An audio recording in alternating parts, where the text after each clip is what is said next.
얼마 전 세티 연구에 참여 중인 연구팀은 아인슈타인의 상대성 이론을 이용해서 외계 지적 문명을 찾을 수가 있는 아이디어를 고안해냈으며 이를 아스트로노미컬 저널에 게재하였습니다.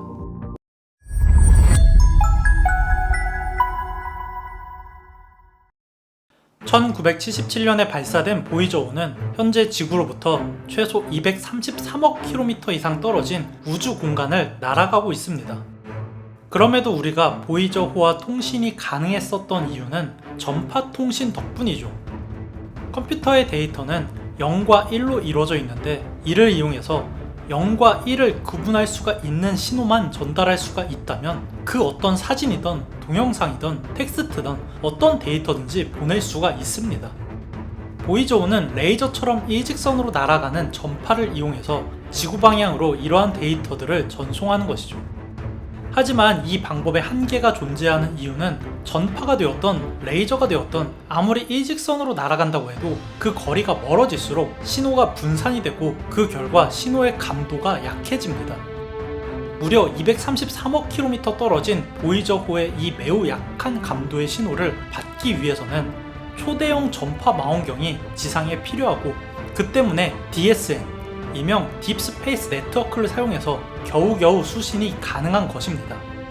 그렇다고 해도 기본적으로 도달하는 전파가 너무나도 미약하다 보니까 화질이 낮은 이미지 파일 하나를 받는데도 며칠씩 걸리는 건 어쩔 수가 없는 현실이죠.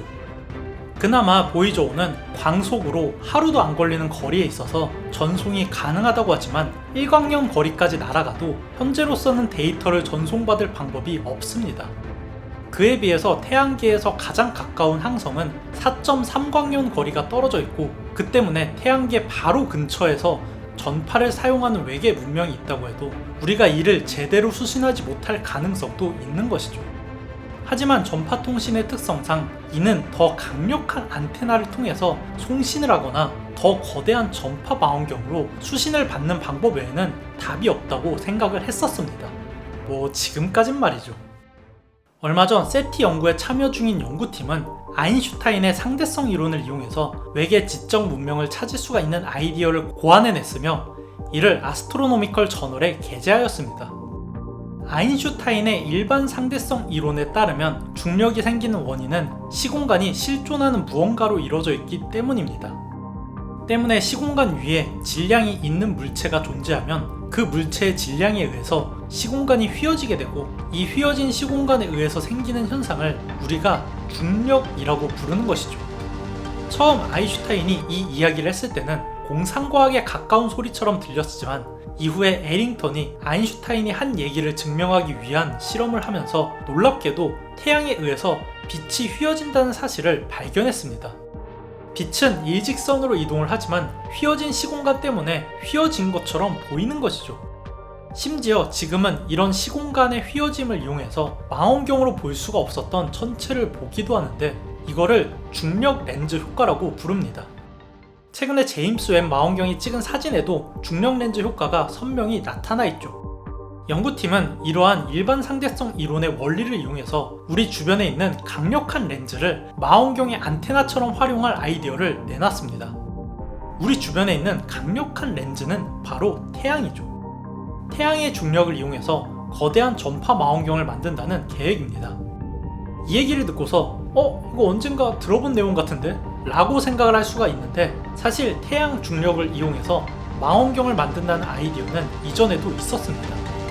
하지만 태양 중력을 이용해서 광학 망원경을 만든다는 아이디어는 사소한 몇 가지 문제가 있었는데 일단 주경이 태양이기 때문에 너무나도 밝은 태양빛 때문에 물체를 쉽게 보기 힘들다는 문제점이 있고 또한 태양 중력으로 휘어지는 시공간의 곡률이 일정하기 때문에 초점거리를 맞추기가 쉽지 않다는 문제가 있었습니다.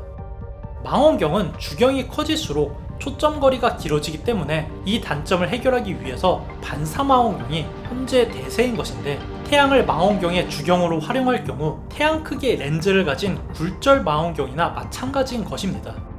때문에 태양의 경우에는 초점거리가 지구로부터 무려 550AU 거리에 있죠.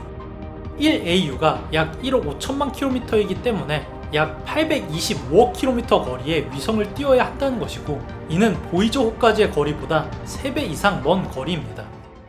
하지만 태양을 안테나로 사용한다는 이 아이디어는 광학망원경처럼 정확한 초점거리에 민감하지 않은 안테나의 특성상 조금 더 쉬운 이야기입니다.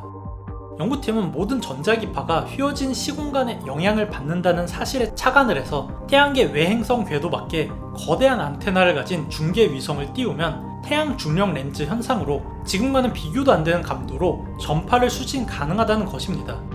연구팀의 주장에 따르면 550AU 위치에 중계 위성을 띄울 수가 있다면 이론상 항성 간 통신이 가능할 수가 있다는 것이죠. 심지어 만약 외계 기술 문명이 있다면 그들의 전파 신호를 찾아낼 수도 있다는 것입니다. 많은 사람들이 우리 근처에 전파를 사용하는 외계 문명이 존재한다면 세티 프로젝트로 외계인을 찾아낼 수가 있다고 오해를 하고 있지만 실제로는 전혀 그렇지 않습니다. 사실상 현재 세티 프로젝트는 외계인이 우리에게 직접 강력한 전파를 송출하고 있을 경우에만 외계인을 발견할 수가 있습니다. 우리의 안테나 기술로는 233억 km 떨어진 보이저호와 통신하는 것조차 버겁기 때문인데 만약에 보이저호보다 수백 배 강한 전파를 우리에게 송출하는 외계 문명이 있으면 감지할지도 모른다는 거의 확률이 제로나 마찬가지인 희망에 기댄 프로젝트가 바로 세티인 것이죠. 한마디로 이 넓은 우주에서 운 좋게 우리 주변에 운 좋게 우리보다 훨씬 높은 기술을 가진 문명이 운 좋게 정확하게 지구와 통신할 목적으로 보이저호보다 수천, 수만 배 강력한 전파를 우리에게 보낼 때에나 감지할 확률이 높은 게 바로 세티 프로젝트입니다. 그런데 태양 중력을 이용해서 전파의 수신 감도를 비약적으로 높일 수가 있다면 우리에게 고의로 전파를 보내지 않더라도 인류 정도의 기술력을 가진 문명이 백광년 거리 내에 있다면 파악이 가능할 수도 있습니다. 태양계 다른 행성에 발도 디디지 못한 인류가 벌써부터 항성 간 통신을 생각을 하고 외계 문명을 직접 감지하려 한다는 건 매우 공상과학 같은 이야기이긴 합니다. 또한 이 방법도 결국 먼 거리에 중계 위성을 쏘아야 한다는 점이나 태양에서 나오는 전파가 너무 강해서 다른 전파 신호를 잡기 힘든 점 등 해결해야 될 과제들은 많지만 사실상 현재 인류가 파악할 수가 있는 탐사 영역이 태양계 내에 머무른다는 점을 생각을 하면 먼 미래에 항성 밖에 탐사를 하기 위해서는 반드시 필요한 기술로 생각이 되네요. 그럴만.